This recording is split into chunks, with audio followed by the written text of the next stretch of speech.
ನಮಸ್ಕಾರ ಎಲ್ಲರಿಗೂ. ನಾನು doctor Karthik Rishi, radiation oncologist, Shri Shankara cancer hospital Bengaluru. ಇವತ್ತು ನಾನು ನಿಮಗೆ ಬ್ರೆಸ್ಟ್ ಕ್ಯಾನ್ಸರಲ್ಲಿ ರೇಡಿಯೋಥೆರಪಿ ಹೇಗೆ ಕೊಡೋದು ಅನ್ನೋ ಮಾಹಿತಿ ಕೊಡ್ತೀನಿ. ಸೊ ಬ್ರೆಸ್ಟ್ ಕ್ಯಾನ್ಸರು ಇಂಡಿಯಾದಲ್ಲಿ ತುಂಬ ಕಾಮನ್ ಕ್ಯಾನ್ಸರು. ಸಣ್ಣ ಏಜಿಂದಾನೇ ಈಗ ನಾವು ನೋಡ್ತಾ ಇದ್ದೀವಿ. ಅದೇ ಥರ ವಯಸ್ಸಾದವ್ರಿಗೂ ಬರುತ್ತೆ.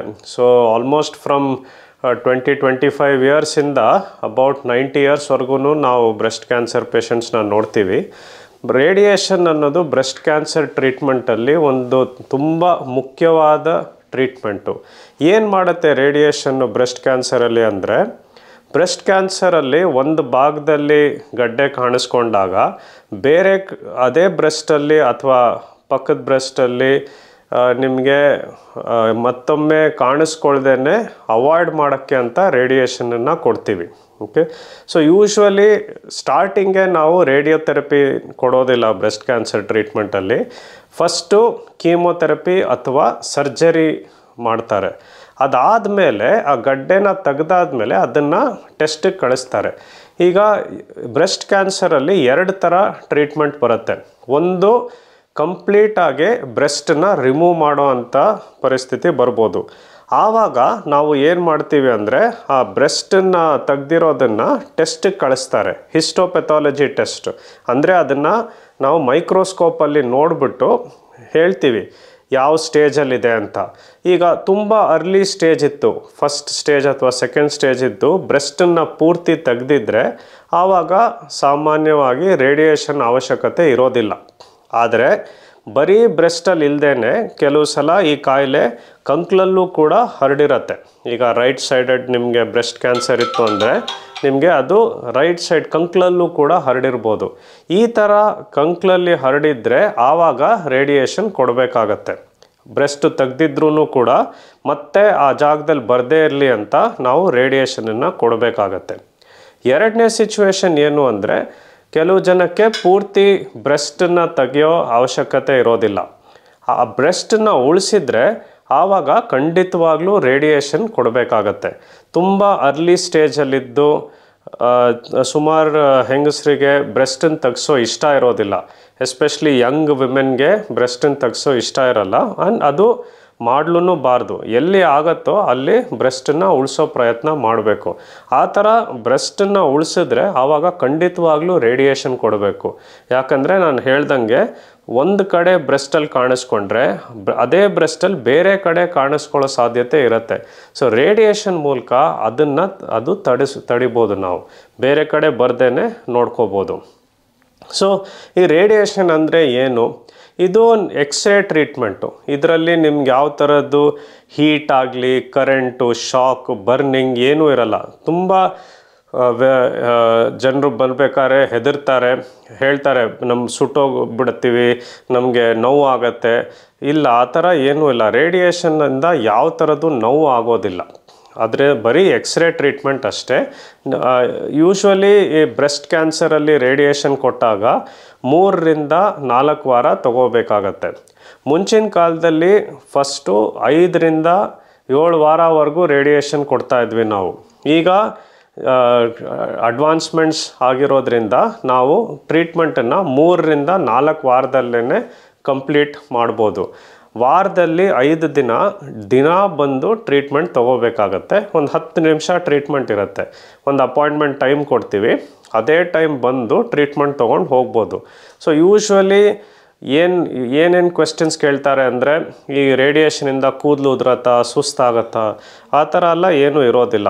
ರೇಡಿಯೇಷನ್ ಅನ್ನೋದು ಲೋಕಲ್ ಟ್ರೀಟ್ಮೆಂಟ್ ಅಂತ ಹೇಳ್ತೀವಿ. ಅಂದರೆ ಬರೀ ಬ್ರೆಸ್ಟಿಗೆ ಮಾತ್ರ ರೇಡಿಯೇಷನ್ ಕೊಡ್ತೀವಿ, ಬೇರೆ ಮೈಯಲ್ಲಿ ಬೇರೆ ಪಾರ್ಟಲ್ಲಿ ಏನೂ ಆಗೋದಿಲ್ಲ. ಸೊ ರೇಡಿಯೇಷನ್ ಕೊಡೋದ್ರಿಂದ ಕೂದಲು ಉದುರೋದಾಗಲಿ, ಸುಸ್ತಾಗೋದಾಗಲಿ, ಜ್ವರ ಬರೋದು, ನೋವು ಆಗೋದು ಆ ಥರ ಎಲ್ಲ ಏನೂ ಇರೋದಿಲ್ಲ. ಬರೀ ಎಕ್ಸ್ರೇ ಟ್ರೀಟ್ಮೆಂಟು. ನಾರ್ಮಲಾಗಿ ಬಂದು ಟ್ರೀಟ್ಮೆಂಟ್ ತೊಗೊಂಡು ಹೋಗ್ಬೋದು. ಸುಮಾರು ಜನರು ಕೆಲಸ ಮಾಡೋರು ಬೆಳಗ್ಗೆ ಬಂದು ರೇಡಿಯೇಷನ್ ತೊಗೊಂಡು ಕೆಲಸಕ್ಕೆ ಹೋಗ್ತಾರೆ. ಇನ್ನು ಕೆಲವು ಜನ ಕೆಲಸ ಮುಗಿಸ್ಕೊಂಡು ಸಾಯಂಕಾಲ ಬಂದು ರೇಡಿಯೇಷನ್ ತೊಗೊಂಡು ಹೋಗ್ತಾರೆ. ಸೊ ಈ ಥರ ನಾರ್ಮಲಾಗಿರ್ಬೋದು. ಮತ್ತು ಕೆಲವೊಮ್ಮೆ ಕೇಳ್ತಾರೆ ಫುಡ್ಡಲ್ಲಿ ಏನು ರೆಸ್ಟ್ರಿಕ್ಷನ್ ಮಾಡಬೇಕು ಅಂತ. ರೇಡಿಯೇಷನ್ ಟೈಮಲ್ಲಿ ಯಾವ ಥರದ್ದು ರೆಸ್ಟ್ರಿಕ್ಷನ್ ಬೇಕಿಲ್ಲ. ಕೀಮೋಥೆರಪಿ ಕೊಟ್ಟಾಗ ಕೆಲವು ರೆಸ್ಟ್ರಿಕ್ಷನ್ಸ್ ಫಾಲೋ ಮಾಡಬೇಕಾಗತ್ತೆ, ಯಾಕಂದರೆ ಇನ್ಫೆಕ್ಷನ್ ಆಗೋ ಚಾನ್ಸ್ ಇರುತ್ತೆ. ರೇಡಿಯೇಷನಲ್ಲಿ ನಿಮ್ಗೆ ಯಾವ ಥರದ್ದು ರೆಸ್ಟ್ರಿಕ್ಷನ್ ಇಲ್ಲ. ನೀವು ನಾರ್ಮಲಾಗಿ ಮನೇಲಿ ಏನು ಊಟ ಮಾಡ್ತಿರೋ ಮಾಡ್ಬೋದು, ಔಟ್ಸೈಡ್ ಫುಡ್ ಬೇಕಿದ್ರೂ ತೊಗೋಬೋದು. ಸೊ ಏನೂ ನಿಮಗೆ ತೊಂದರೆ ಆಗೋದಿಲ್ಲ. ಸೊ ಫುಡ್ಡಿಗೂ ಅದಕ್ಕೂ ಏನೂ ರಿಲೇಷನ್ ಇಲ್ಲ. ಸೊ ಏನು ಸೈಡ್ ಎಫೆಕ್ಟ್ ಆಗುತ್ತೆ ರೇಡಿಯೇಷನಲ್ಲಿ ಅಂದರೆ, 2 ಸೈಡ್ ಎಫೆಕ್ಟ್ ಆಗುತ್ತೆ. ಒಂದು, ಎಲ್ಲಿ ಯಾವ ಕಡೆ ನಾನು ರೇಡಿಯೇಷನ್ ಕೊಡ್ತೀನೋ, ಈಗ ಲೆಫ್ಟ್ ಬ್ರೆಸ್ಟ್ ಇತ್ತು ಅಥವಾ ರೈಟ್ ಬ್ರೆಸ್ಟ್, ಅಲ್ಲಿಗೆ ಮಾತ್ರ ಕೊಟ್ಟಾಗ ಆ ಕಡೆ ಸ್ಕಿನ್ನು ಕಪ್ಪಗಾಗುತ್ತೆ, ಚರ್ಮ ಬ್ಲ್ಯಾಕ್ ಆಗುತ್ತೆ. ಅದು ಟೆಂಪ್ರರಿ. ಟ್ರೀಟ್ಮೆಂಟ್ ನಿಲ್ಲಿಸಿದ ಮೇಲೆ ನಿಧಾನಕ್ಕೆ ಆ ಕಲರ್ ನಾರ್ಮಲಿಗೆ ಬರುತ್ತೆ. ಎರಡನೇದು, ಕೆಲವು ಜನಕ್ಕೆ ಬರೀ ಬ್ರೆಸ್ಟಿಗೆ ಅಲ್ಲದೆ ಇಲ್ಲಿ ಕತ್ತು ಕೆಳಗಡೆ ಭಾಗನೂ ಕೂಡ ರೇಡಿಯೇಷನ್ ಕೊಡಬೇಕಾಗಿ ಬರುತ್ತೆ. ಯಾಕಂದರೆ ಅದೂ ಕೂಡ ಒಂದು ಜಾಗ ಸ್ಪ್ರೆಡ್ ಆಗುವಂಥ ಜಾಗ ಅದು. ಸೊ ಅಲ್ಲಿ ಮುಂಚಿತವಾಗಲೇ ನಾವು ರೇಡಿಯೇಷನನ್ನು ಕೊಟ್ಬಿಡ್ತೀವಿ, ಅಲ್ಲಿ ಬರದೇ ಇರಲಿ ಅಂತ. ಈ ಕತ್ತು ಕೆಳಗಡೆ ಭಾಗಕ್ಕೆ ರೇಡಿಯೇಷನ್ ಕೊಟ್ಟಾಗ ನಿಮಗೆ ಒಂದು ಸ್ವಲ್ಪ ರೇಡಿಯೇಷನು ಅನ್ನನಾಳಕ್ಕೂ ಹೋಗುತ್ತೆ. ಆವಾಗ ತುಂಬ ಖಾರ ಬಿಸಿ ತಿನ್ನೋಕ್ಕಾಗಲ್ಲ, ಚೂರು ಗಂಟ್ಲು ನೋವು ಇರುತ್ತೆ. ಅದಕ್ಕೆ ನಾವು ಔಷಧಿ ಕೊಡ್ತೀವಿ. ಆ ನೋವು 1 ವಾರ ಇರುತ್ತೆ ಅಷ್ಟೇ, ಅದಾದಮೇಲೆ ಹೋಗ್ಬಿಡುತ್ತೆ. ಆಮೇಲೆ ನಾರ್ಮಲಾಗಿ ಊಟ ಮಾಡ್ಬೋದು. ಸೊ ಯಾವ ಥರದ್ದು ಲಾಂಗ್ ಟರ್ಮ್ ಸೈಡ್ ಎಫೆಕ್ಟ್ಸ್ ಅಂತ ಇರಲ್ಲ, ಅದು ಟೆಂಪ್ರರಿ ಇರುತ್ತೆ ಮತ್ತು ನಾರ್ಮಲ್ ಆಗೋಗ್ತೀರ. ನಾವು ಈ ತುಂಬ ಜನಕ್ಕೆ ಏನು ಭಯ ಅಂದರೆ, ರೇಡಿಯೇಷನ್ ಕೊಟ್ಟಾಗ ಹಾರ್ಟು ಲಂಗ್ಸಿಗೆ ಏನಾದರೂ ತೊಂದರೆ ಆಗತ್ತಾ ಅಂತ. ರೇಡಿಯೇಷನ್ ಕೊಡಬೇಕಾದ್ರೆ ಒಂದು ಸ್ವಲ್ಪ ರೇಡಿಯೇಷನ್ನು ಹಾರ್ಟ್ಗೂ ಲಂಗ್ಸ್ಗೂ ಹೋಗುತ್ತೆ. ಆದರೆ ಅದನ್ನು ನಾವು ತೊಂದರೆ ಏನೂ ಆಗದೇ ರೇಡಿಯೇಷನ್ ಕೊಡ್ತೀವಿ. ಅದಕ್ಕೆ ಅಂತ ನಮಗೆ ಕೆಲವು ಪ್ಯಾರಾಮೀಟರ್ಸ್ ಅಂತೀವಿ ಅಥವಾ ಕ್ಯಾಲ್ಕುಲೇಷನ್ ಅಂತೀವಿ. ಒಂದೊಂದು ಆರ್ಗನ್ಗೂ ಇಷ್ಟು ರೇಡಿಯೇಷನ್ವರೆಗೂ ಕೊಡ್ಬೋದು ಅಂತ ಇದೆ. ಅದ್ರ ಹೆಚ್ಚಿಗೆ ಕೊಟ್ಟರೆ ಆ ಆರ್ಗನಲ್ಲಿ ಡ್ಯಾಮೇಜ್ ಆಗುತ್ತೆ. ಸೊ ನಾವು ಹೇಗೆ ಮಾಡ್ತೀವಿ ಅಂದರೆ, ಡೈರೆಕ್ಟಾಗಿ ರೇಡಿಯೇಷನ್ ಕೊಡೋದಿಲ್ಲ, ಪ್ಲ್ಯಾನಿಂಗ್ ಅಂತ ಮಾಡ್ತೀವಿ. ನಮ್ಮ ಹತ್ರ ಇವಾಗ ನಮ್ಮ ಹಾಸ್ಪಿಟ್ಲಲ್ಲಿ ಅಡ್ವಾನ್ಸ್ಡ್ ಟೆಕ್ನಾಲಜಿ ಇದೆ. ಇದ್ರ ಮೂಲಕ ಏನು ಮಾಡ್ಬೋದು ಅಂದರೆ, ಯಾವ ಆರ್ಗನ್ಗೆ ಹೆಚ್ಚಿಗೆ ರೇಡಿಯೇಷನ್ ಆದರೆ ಡ್ಯಾಮೇಜ್ ಆಗುತ್ತೋ ಅದು ಆಗದೇ ನಾವು ಕಮ್ಮಿ ರೇಡಿಯೇಷನ್ ಹೋಗೋ ಥರ ಪ್ಲ್ಯಾನ್ ಮಾಡ್ಬೋದು. ಉದಾಹರಣೆಗೆ ಈಗ ಲೆಫ್ಟ್ ಸೈಡ್ ಬ್ರೆಸ್ಟ್ ಕ್ಯಾನ್ಸರ್ ಬಂದಿರೋರಿಗೆ ಹಾರ್ಟು ಹತ್ರ ಇದೆ. ಸೊ ನಾವೇನು ಮಾಡ್ತೀವಿ ಅಂದರೆ, ಡೀಪ್ ಇನ್ಸ್ಪಿರೇಟರಿ ಬ್ರೆತ್ ಹೋಲ್ಡ್ ಅಂತ ಒಂದು ಟೆಕ್ನಿಕನ್ನು ಉಪಯೋಗಿಸ್ತೀವಿ. ಅದರಲ್ಲಿ ಏನು ಹೇಳ್ತೀವಿ ಅಂದರೆ, ಪೇಷಂಟಿಗೆ ನೀವು ಜೋರು ಉಸಿರು ತೊಗೊಂಡು ಹಿಡ್ಕೋಬೇಕು ಅಂತ ಹೇಳ್ತೀವಿ. ಈ ಥರ ಆ ಉಸಿರು ತೊಗೊಂಡಾಗ ಏನಾಗುತ್ತೆ, ನಿಮ್ಮದು ಲಂಗ್ಸಲ್ಲಿ ಜಾಸ್ತಿ ಗಾಳಿ ತುಂಬಿಕೊಳ್ಳುತ್ತೆ. ಆವಾಗ ಆ ಹಾರ್ಟು ಮತ್ತು ಬ್ರೆಸ್ಟು ಸೆಪ್ರೇಟ್ ಆಗುತ್ತೆ. ನಾರ್ಮಲಿ ಈ ಥರ ಇದ್ದಿದ್ದು ಜೋರು ಉಸಿರು ತೊಗೊಂಡಾಗ ಇದೆರಡು ಈ ಥರ ಮೂವ್ ಆಗುತ್ತೆ, ಸೆಪ್ರೇಟ್ ಆಗುತ್ತೆ. ಆವಾಗ ಹಾರ್ಟು ದೂರ ಹೋಗುತ್ತೆ ಬ್ರೆಸ್ಟಿಂದ. ಅದು ಹೋದಾಗ ನಾವು ರೇಡಿಯೇಷನ್ ಕೊಟ್ಟಾಗ ಅಲ್ಲಿ ಹಾರ್ಟಿಗೆ ಹೋಗೋದಿಲ್ಲ. ಸೊ ಈ ಟೆಕ್ನಿಕ್ ಮೂಲಕ ಹಾರ್ಟಿಗೆ ಕಮ್ಮಿ ರೇಡಿಯೇಷನ್ ಕೊಡ್ಬೋದು. ಇನ್ನು ಕೆಲವು ಟೆಕ್ನಿಕ್ಸ್ ಇದೆ, IMRT ಅಂತ ಹೇಳ್ತೀವಿ. ಅದರಲ್ಲೂ ಕೂಡ ಲಂಗ್ಸಿಗಾಗಲಿ ಹಾರ್ಟಿಗಾಗಲಿ ನಾವು ರೇಡಿಯೇಷನನ್ನು ಕಮ್ಮಿ ಹೋಗೋ ಥರ ಪ್ಲ್ಯಾನ್ ಮಾಡ್ಬೋದು. ಸೊ ಈ ಮಾಡರ್ನ್ ಟೆಕ್ನಾಲಜಿ ಮೂಲಕ ನಾವು ಸೇಫಾಗಿ ರೇಡಿಯೇಷನನ್ನು ಕೊಡ್ಬೋದು. ಮತ್ತು ಲೇಟರ್ ಆನ್ ಹಾರ್ಟ್ ಆಗಲಿ ಲಂಗ್ಸ್ ಆಗಲಿ ಯಾವ ಥರದ್ದು ಡ್ಯಾಮೇಜ್ ಆಗದೇ ನೋಡ್ಕೋಬೋದು. ಸೊ ಇನ್ನು ಕೆಲವು ಜನಕ್ಕೆ ತುಂಬ ಏಜ್ ಆಗಿರೋರು, ನಾನು ಹೇಳಿದೆ ಆಗಲೇ 80 ಇಯರ್ಸ್ 90 ಇಯರ್ಸ್ ಓಲ್ಡ್ ಜನರಿಗೆ ರೇಡಿಯೇಷನ್ ಕೊಡೋದು ಸ್ವಲ್ಪ ಕಷ್ಟ ಇರುತ್ತೆ. ವಯಸ್ಸಾದವರು ಡೈಲಿ ಬರೋಕ್ಕಾಗೋದಿಲ್ಲ ಹಾಸ್ಪಿಟಲ್ಗೆ, ಅಥವಾ ಅವರು ನಡೆಯೋಕ್ಕಾಗೋದಿಲ್ಲ. ಸೊ ಇಂಥವ್ರಿಗೂ ಕೂಡ ಮಾಡರ್ನ್ ರೇಡಿಯೋಥೆರಪಿ ಮೂಲಕ ನಾವು ಕಮ್ಮಿ ದಿನದಲ್ಲಿ ರೇಡಿಯೇಷನನ್ನು ಮುಗಿಸ್ಬೋದು. ನಾನು ಆಗಲೇ ಹೇಳ್ದಂಗೆ ಯೂಶ್ವಲಿ 3 ರಿಂದ 4 ವಾರ ರೇಡಿಯೇಷನ್ ಕೊಡ್ತೀವಿ.